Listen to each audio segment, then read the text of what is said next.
Hello, welcome back. It's Tuesday evening. We're off of UK week. I'm Greg Avola, founder of Untapped. Excited for you to join us on our virtual happy hour on a Tuesday. It's going to be a great episode. I'm glad you're with us. I'm going to bring in my guest, Julia Herz. Welcome to the virtual happy hour. How are you? Hi, Greg and everybody. I'm doing great. Awesome. Very excited having you on tonight. We have a lot of great things to talk about. Although, as we talked about earlier in the show, it's not really evening time for where you're located. So we made this show especially for you to have this special happy hour under your time zone in Colorado. So very exciting stuff. Mountain time zone is a beautiful thing, and happy hour lands often here. Exactly. I like it. Well, before we get on to all the great stuff to talk about here, let's talk about the beer that we're going to have on our virtual happy hour. I'll go first this time. This is a new beer that I got from a coworker from San Francisco. This is from Bear Bottle Brewing Company. And this is I believe it's called Hypnotic Topic. Where is the name of it? Hypnotic Tropics Hazy Pale Ale. So it's not a New England style IPA. It's more of a New England style pale ale, which is a newer style here. This is one, I believe, they use Idaho 7 hops. So very exciting stuff to try out here. I've been drinking all this Bay Area beer that Kelly, one of our members of our team, sent me. So I'm excited to try this one out. It looks like it's pretty awesome. Julia, what do you have on your side that you're drinking tonight? I hope you guys can all see this. It's one of the amazing, inspired, probably guessing 1,000+ breweries now have brewed this beer from Weathered Souls in Texas to support, police brutality reform and those that have been wronged. Black is Beautiful is coming out in many forms. The one in my hand is from Second Chance Brewing Company in San Diego, Virginia Marty and their team. I've been watching them over the years. They're doing great things, very integrated into the community. And this beautiful version of it happens to be barrel aged, as the Imperial Stout recipe doesn't, I don't think, necessarily call for it. So it takes it up a notch. 10% alcohol, which I am bound to sip slowly. Independent craft brewer seals on it. So that's warm to my heart.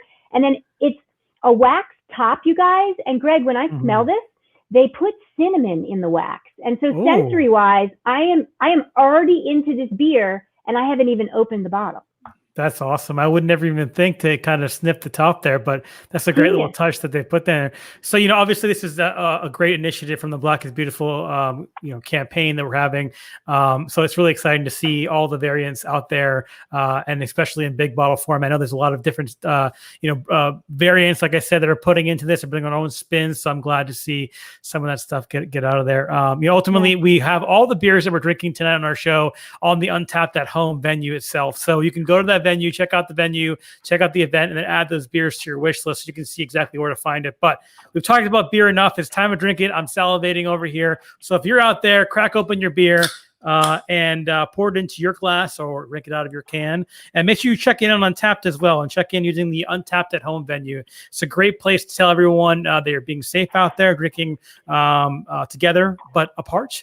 And you can see everyone else out there, what they're checking into, as well as just see general stats. I think we're close to 22 million check-ins on the Untapped at Home venue since we launched this back in March. So very exciting stuff on there. So I got my pour. It's all good. I got my good glass. Well, cheers to you, Julia, and everybody out there. It'll be a great opportunity to enjoy your beverage. So even got a little carbonation for 10.5%. I like it. I like the label on that particular beer. It's like more looking metallic almost, but it's very shiny. It's very nice. Yeah, fantastic job in so much of beer, and you haven't even started the interview, but I think it's more than just what's in the glass. And when you see a pretty package, and cheers to you guys that are all listening. Yeah, cheers to you, Greg. It gets you even more enticed, more excited to taste what's in that glass. And Second Chance did an amazing job with this. Absolutely. I think it's part of the whole process there, and the right glassware, the right in the mood, everything else kind of comes together. But let's get right into it here. I'd love to hear a little bit. If people have never heard of you before, they've been living under a rock, and they need to get out of that rock. But give us the kind of a background of who you are, Julia, what you've been working on, and a little bit about your history getting into beer. Sure. And we all in the beer world kind of orbit each other. And if you're really into the whole beer community, you likely know of the Brewers Association. It's a national not-for-profit trade group that represents the majority of breweries. publish books, publish websites like craftbeer.com and homebrewersassociation.org, and also puts on the Great American Beer Festival, Craft Brewers Conference, many other important things. I was privileged enough for a collective 16 and a half years to work for the Brewers Association. And as a round of the COVID, ripple effects, no organization is immune. And I am one of the 24 positions at the Brewers Association that were cut. And so as former craft beer program director until June of this year, I was a voice for craft brewers and was privileged enough to watch craft brewing go from in 2007 when I took over as that role from a little more than $6 billion in the market to $29 billion for independent craft brewers, and so many things happened in the beverage of beer. Right? It's about the more than lager, and if you love lager, imports, craft, whatever, work it all into your diet and take yourself to fun new places. And I think beer, in the time frame that I got to be craft beer program director, went to so many amazing places, and the innovation that was brought to beer really took it to a new place. And now the United States is a destination and a main destination in our world for beer. And so I'm now transitioning from that role, but I have no plans to separate myself from the beautiful beverage of beer. And I'm simply just taking my time and having many conversations with many people in the space and working out what I will professionally do next. But in the meantime, I still plan to, as an enthusiast, drink and enjoy and advocate for beer. Sounds good to me. I mean, once in beer, I don't think you never can leave from that perspective there. And you brought up an important point about COVID-19 and its effect and its ripple effect. Obviously, the Brewers Association puts on a lot of events, in-person events. That's the primary source of the revenue for the organization. GABF is obviously one of the lead events there, the Craft Brewers Conference. And, for those that don't know, all those events were canceled this year, which eventually is causing the ripple effect that you were talking about. So, we're hopeful for 2021 is to get back to these events. I mean, we were also affected at Untapped as well in terms of this COVID. I mean, you hit the nail on the head. Everyone's really affected from this area here. And I guess it's a great segue into talking about how this has affected craft brewers in the U.S. and around the world. When you were, during your time at the Brewers Association, there were many polls that were taken by a lot of the breweries. And there's a lot of people that were scared out there of how they were going to be able to kind of adapt themselves to the new effects of COVID. What are the things have you been seeing or hearing and of brewers being able to adapt and change, and it has been successful in your mind as a consumer being able to purchase those things either through curbside or whatnot? Yeah, I mean, so much has changed in a year of disruption. It's kind of hard to summarize in one form. It's how you want to look at that change. There's been changes to brewers who were as Jeffrey Stuffings from Jester King said, brewers in the beginning of COVID were asked to sacrifice for their country. In March, they had to close their doors to keep their people safe, their customers safe, themselves safe. And now breweries have had to reopen to stay in business and find new ways and new routes to that business, like direct-to-consumer sales, which is going to be, essential for, I think, the long-term success for the majority of breweries in the U.S. Agreed. And, us as beer lovers, we're changing our game too. We're discerning in terms of what I would call a spectrum of COVID caution. Some of us are more liberal and like, okay, let's call it June, and now we're getting back out to breweries, and we will go try that tap room that is letting people sit outside. And oh wait, now it's early July, and some tap rooms are allowing people in at a socially distant space. And some of us are going for that. Others are staying home and simply imbibing at home and enjoying and purchasing via delivery, right? Or to go curbside pickup, but they won't go into a liquor store or supermarket to get it. So it's been a tremendous amount of changes. I don't know Greg, how have you changed in terms of what you're purchasing and how you navigate your world and your week to week home life? It's interesting. My wife we're expecting our second child. So we're actually very concerned, obviously, and being very, very cautious with going out to restaurants and things of that nature. Just there's not enough data to kind of show either way. So I've been living mostly on delivery options, but also being able to go to local, package shops, retail stores, and purchasing in bulk there. That's kind of how I've been doing most of my stuff. And it's great. In the state of Connecticut, they just passed a law that allows breweries to do actually distribution to homes via delivery. That's going to help significantly. And I hope that law does stay after COVID leaves us. I think it gives a lot of breweries opportunity to really have a new means of revenue and a new stream coming through from that perspective there. So that's kind of how I've been doing it. And ultimately, you know, I yearn for that day. I can feel comfortable again going out to the bar and restaurant and grab a pint on draft. It's been so long, I feel like, but for now I'm supporting the local breweries around me by purchasing them via delivery or pickup or curbside. So that's kind of what I've been doing on my side. Yeah, I've been on that train, but allowing myself to engage in entering a space that to me seems like a brewery or a food establishment is COVID cautious and taking it seriously. Yes. But mostly outdoors, mostly in tents. I got to say, when the fall comes, whoever is selling, you know, buy stock in whatever tent company and heating company you can get, because it's going to get interesting when it's colder and the doors close and the heat's on, and establishments that need their livelihood are having to make decisions on how can we safely have people inside? How can we guarantee that ventilation? So the fall is going to be a whole new phase of getting used to this pandemic. And, you know, the summer are the rules that we've been exposed to exactly in terms of social distancing, the feet, the way we wear our masks, what masks work and don't work. Are all those rules to be trusted, or are we going to hear a whole new series of things in the fall? Right? Yeah, it's going to be an interesting concept. I mean, we've all had the summer to get through this with the warmer weather out there. Like you said, the heating tents are going to be the most important feature if this continues into the fall and into the December area where it's going to be very cold, both in your area and New England over here. So I'm curious to see how that's going to go along. I mean, in Connecticut, we were one of the first states to actually mandate the mask wearing. So for me, it's one of those things I've been wearing for so long, I almost don't notice it. But, you know, for the most part, I think that, you know, it's all about being COVID cautious, like you mentioned, being out there at a brewery or a tap room, you know, anybody we can support these local establishments. It's really the key that I look at from my side is that, you know, if they have outdoor eating or they have areas to do that, definitely support them from that side. So it's very important to keep these brewers afloat, because it's going to be an important piece to continue to rebuild after this is gone. And we don't want to lose all these breweries that worked so hard to get where they are today. Yeah.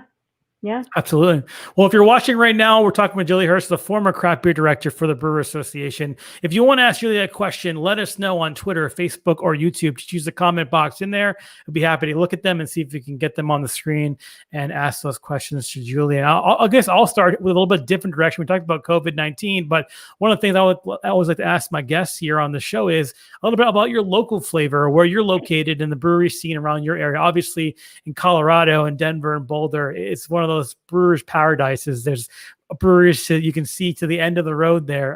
But give us some of your favorite breweries in your local area that you know you've definitely come to love over the years that you've lived there.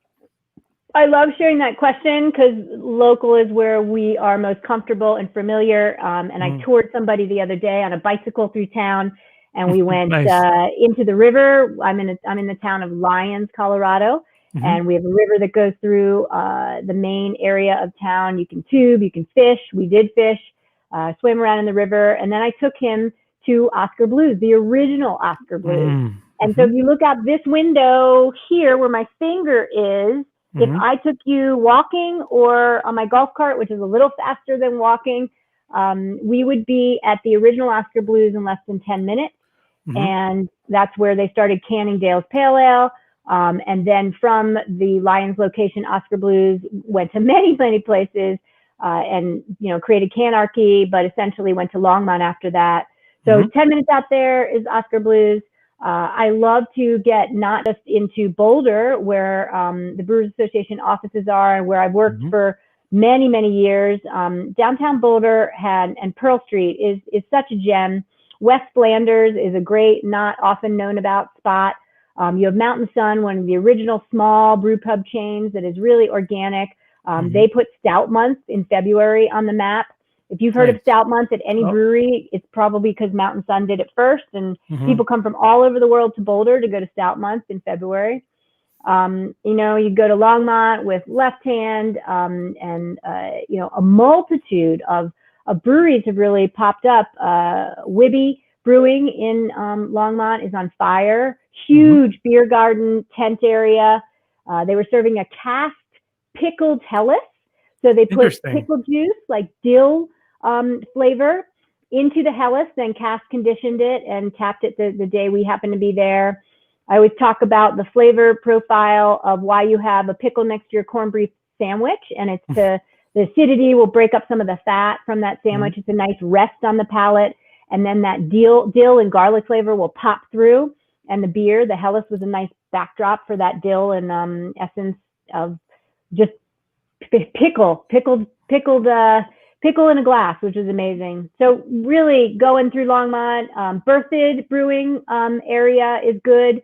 We've got City Star Brewing, small little brewery, Whitney and John, typical tap room brewery in size.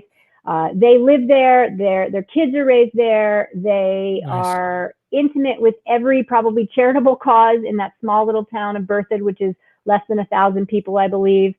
And so they were one of the first breweries during COVID that I felt comfortable to go to Whitney, drive 20 minutes, order online on the website first, order my beers, go to pick it up, and just see how that process worked. And Whitney said that the ability for, direct to consumer sales was her main way that they were able to say that they might make it through COVID.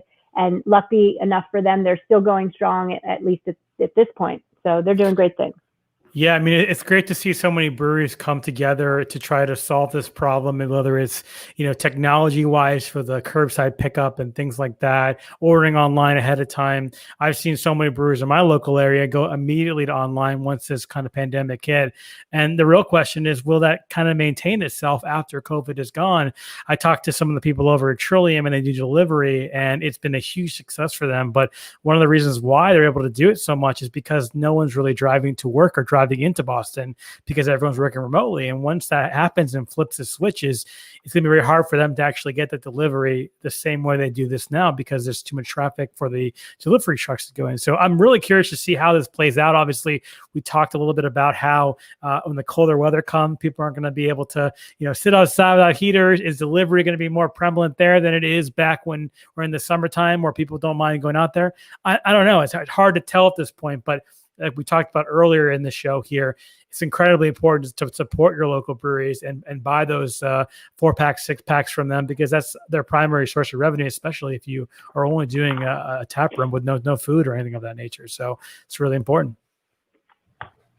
So you want to geek out on your beer a little, Greg? Let's geek out on my beer. Let's do it. Okay.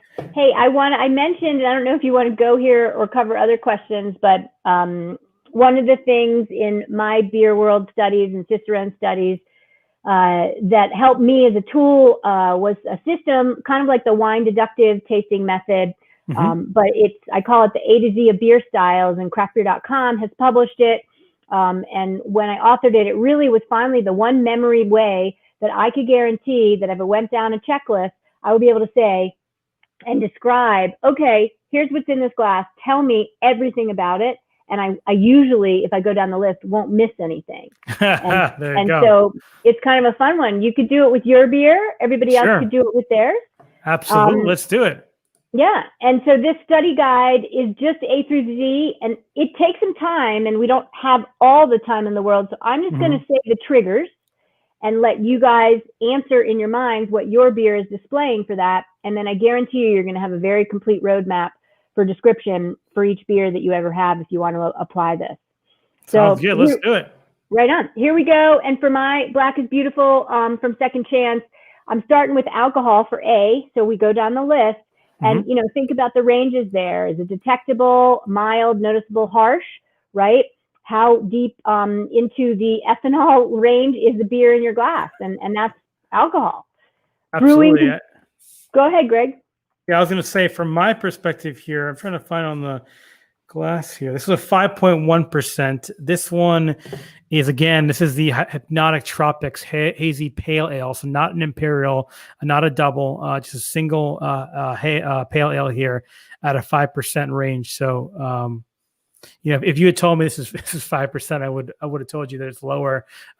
Just on my perspective of tasting it here, it's extremely non-alcoholic, but at the same time, a pale ale at 5% is kind of around that same period too. So for anyone watching as well, you can check your ABV on your glass, see the alcoholic level in terms of what you're looking at and seeing how that compares. We're going to post a link right now in the chat of the A to Z guide that you had sent me earlier, Julia, so we can follow along as well. So that's a good way to look at it.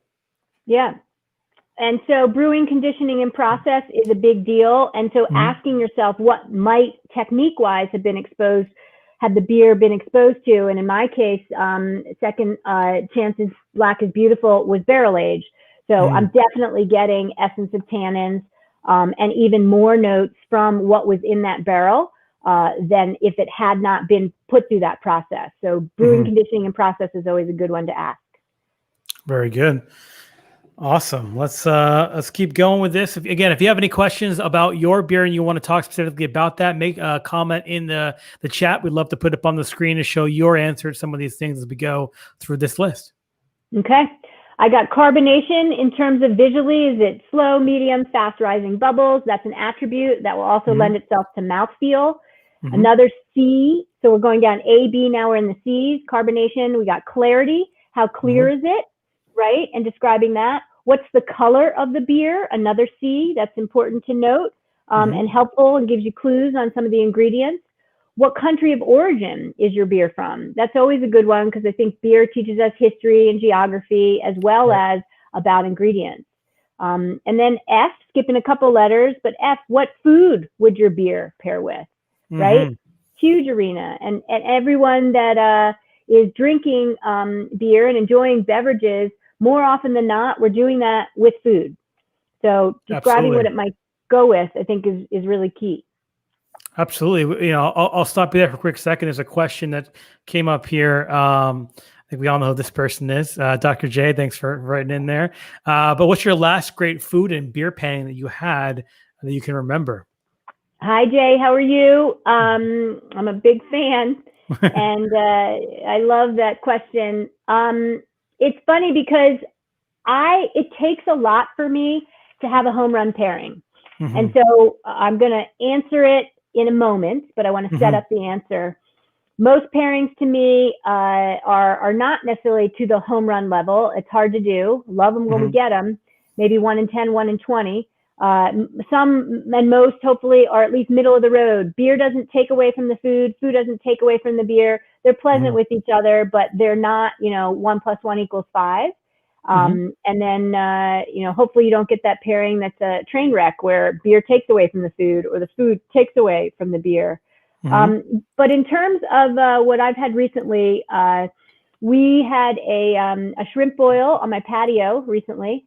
And it was done by one of my friends, Chris Bradley, who worked in beer. He's from Texas, and he really wanted to do a crawfish boil, but we didn't have any crawfish. Long story short, shrimp boil, you got the whole 9 yards, potatoes in there, cut up corn, whatnot. There could have been 20 different beverages, and we also had wine in the mix, a big beefy red, which was okay. But Chris pulled out a Deschutes 10-year, it was one of their old ales, a one-off made beer, definite oxidized notes, super heavy, super cloudy, even because it had been aged so long, had won to autolysis and a little bit more of that meaty, soy saucy, umami essence of an overaged beer. But overaged can also be girthy enough or have enough girth to stand up to something buttery and rich and spicy. So I'm calling that Deschutes one of the best pairings that I've had recently. Very good. All right. Yeah. Well, let's continue on with our tasting here. I think we left off with something I forgot. No, you got it. You're there. It's on the tip of your tongue because we were at F for food pairing. Yes, for food. There we go. Yes. And then glass. What is the glass doing to enhance that beer is always great to describe, especially, you're a server tableside. Or lucky enough when we get back from this craziness of pandemic to be able to describe what the glass is doing is a great one. And so don't skip glass. And then hop ingredients, right? What is the flavor, aroma, and bitterness from those hops? Don't forget that hop flavor and aroma is there. It's not just about the hoppy essence. I don't know what that means when somebody says that. I want to know if that means aroma, flavor, or bitterness. Hundreds of varieties of hops, so try to get into descriptors.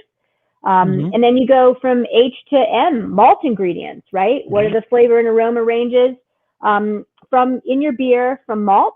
And then also what might be the residual sugar from that malt. And that's a huge aspect.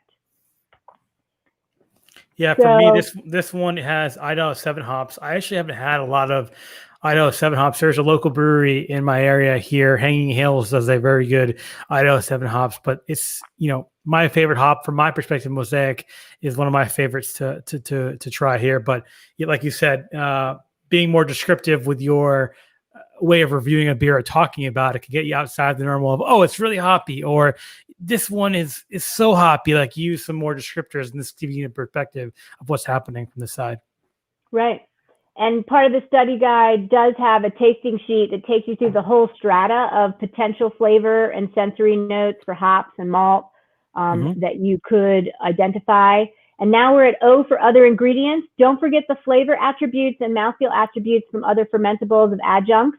Adjuncts can include anything from candy sugar, honey, molasses, refined sugar, treacle, maple syrup, right? And then you've got oats, rye, wheat, corn, maize, rice.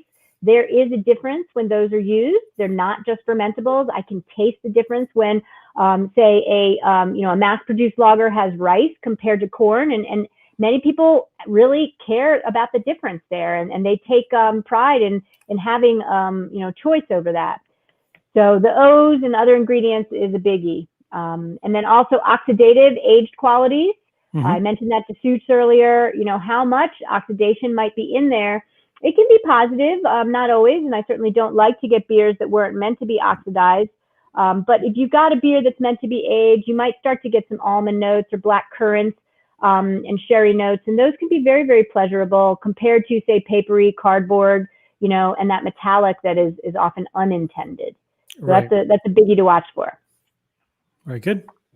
Palate is good to always pay attention to, right? You have astringency, you have body, you have palate carbonation, and then you have length and finish. Beer famous Randy Mosher, one of my mentors in enthusiasm for beer and in education for beer, in tasting beer, the book that he wrote, and the talks he gives, he talks about how tasting beer is an event. It's a movie. It's not one moment in time. And so when I'm taking a sip of this Black is Beautiful, talking at the same time, my brain can discern and have that conversation with you. At the same time, my brain can also discern a certain number of sensory attributes as the seconds are moving on. And so that beginning, mid-taste, and aftertaste is always going to be different.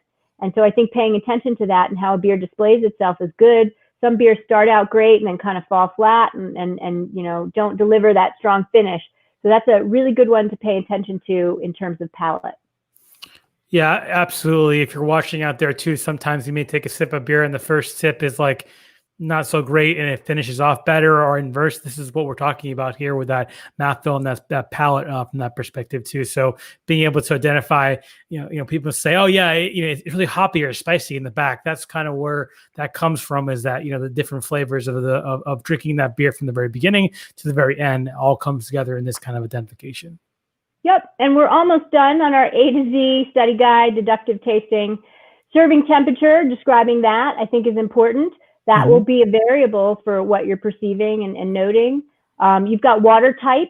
Are you noticing certain things from the water, just like when they talk about tasting wine? Are you getting chalk, flint, sulfur, and whatnot? That can be from the water and not necessarily the yeast. But you're getting also maybe calcium, sulfate in a mixture. That a beer was meant to be from softer water, softer mouthfeel, more slick. Or is it heavier, denser, more byproducts from the minerals and notes in that water? That'll affect what you would describe going on in that beer. And one of the biggest, not just hops and malt, but yeast. People always should remember the yeast and microorganisms and fermentation byproducts. Since we're getting to geek out, and this is such a great audience in Untapped, you guys remember that, yeast is not one type of thing. You know this. It's ale, it's lager, it's Weizen ale yeast, it's Brettanomyces. And then there's microorganisms like Acetobacter, like Lactobacillus, like Pediococcus, and others. And all of those, or each of those, I should say, have that byproducts of fermentation. And it's such a big deal to talk and get to know the nuance of esters and fruity notes, or, phenols and a little bit more of those clove notes and other byproducts that can come along. So I think that's always a huge one to know. And that takes us to W and yeast for Y. And we have made it through the craftbeer.com and Julia Herz, A to Z of beer styles. There we go. Awesome. Well, thank you so much, Julia. That was fantastic. We posted a link out for that particular guide in the chats for each individual stream. We'll also put it in the YouTube description once this is over if you want to check it out and kind of walk through your next tasting from that perspective. It's a great way to get into beer, to understand a little bit more about just past the beer itself. And I think that it's really cool that you're able to walk us through that, Julia. Thank you very much. Yeah, that was a fun one. Thank you, Greg. Awesome. So let's get into a couple more questions here before we kind of let you go here. Obviously, there's been a lot of discussion in the chat about, recommending a good brewery in Colorado. There are so many of them out there, but I'll throw this one up from Vladimir. Asked this question here. I said, Julia, would you recommend a really good Colorado brewer that we probably have never heard of before in terms of popularity among the state? Yeah, and often that has to do with who's new, right? Yeah. And it doesn't necessarily have to be what is new, but new breweries are always on the radar. And I got to say, I already forced my hand. And Westlanders, to me, just doesn't get a lot of play on Pearl Street in Boulder. Super small brew pub style brewery.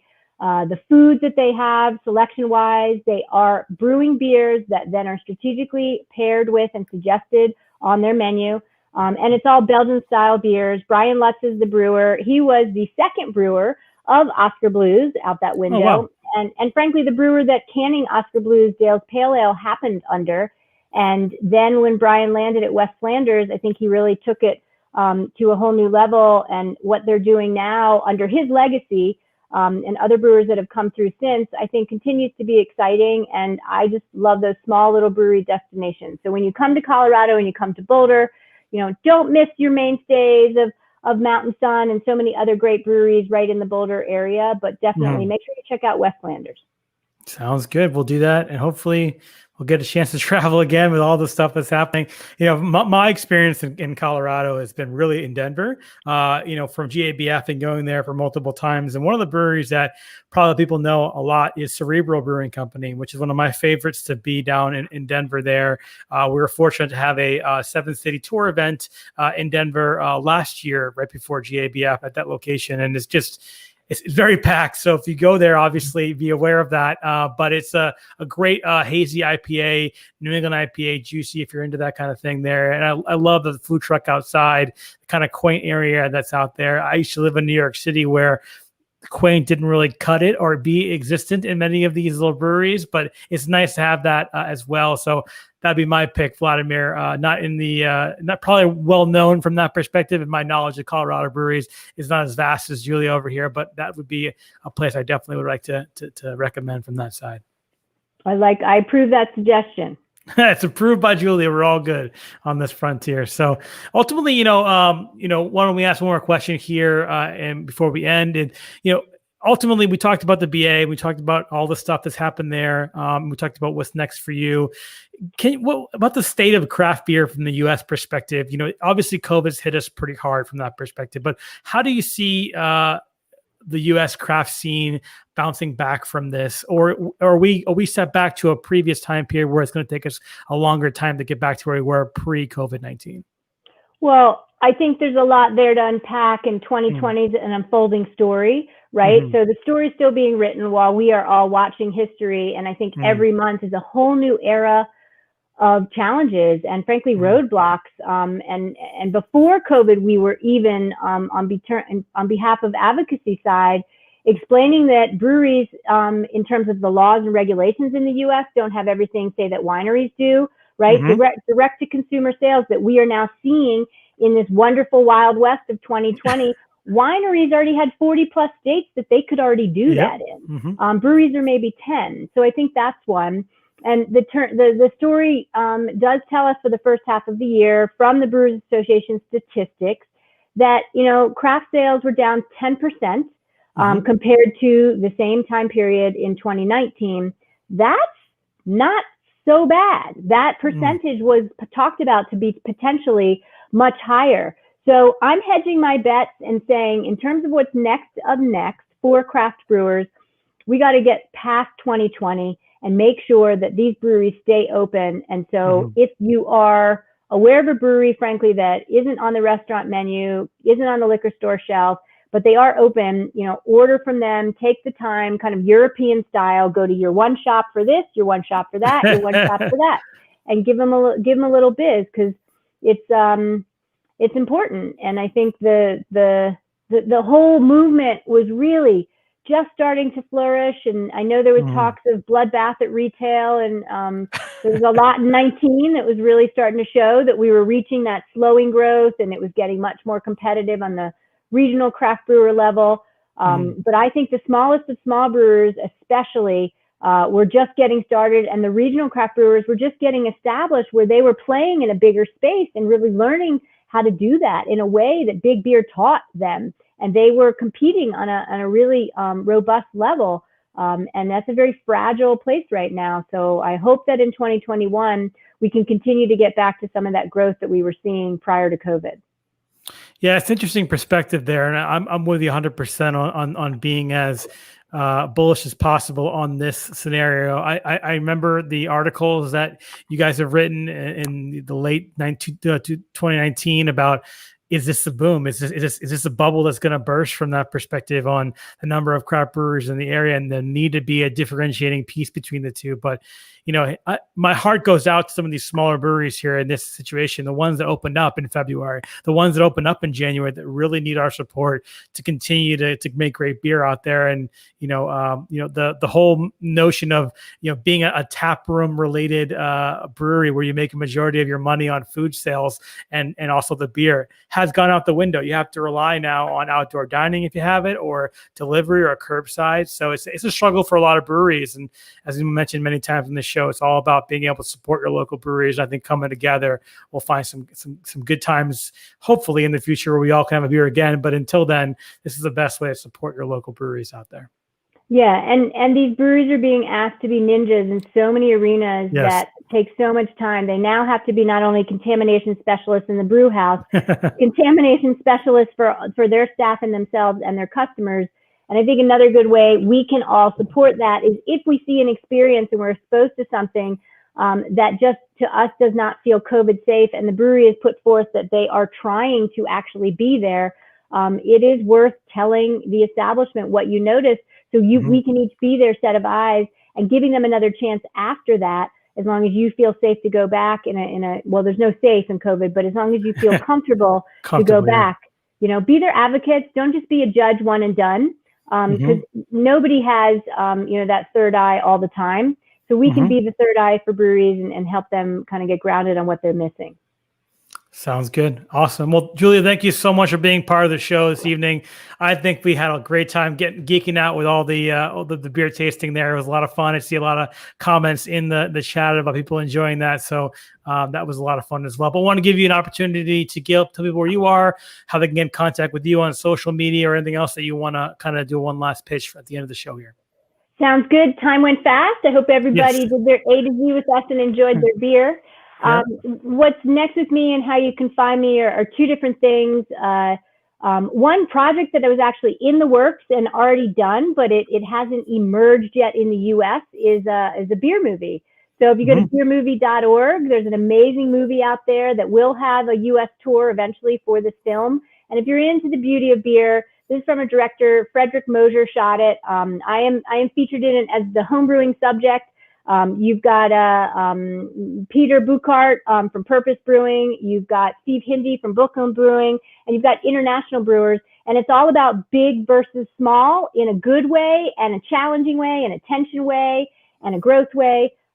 Beautiful movie to watch. So consider downloading it, and you will have a night of, I think, beverage enhancement, and you'll get thirsty just watching it. And get me through Twitter is where I'm most active, at Herz, Herz Muses, Herz opposite of his, and I always welcome any commentary and connection over beer and friendship that anyone wants to throw my way.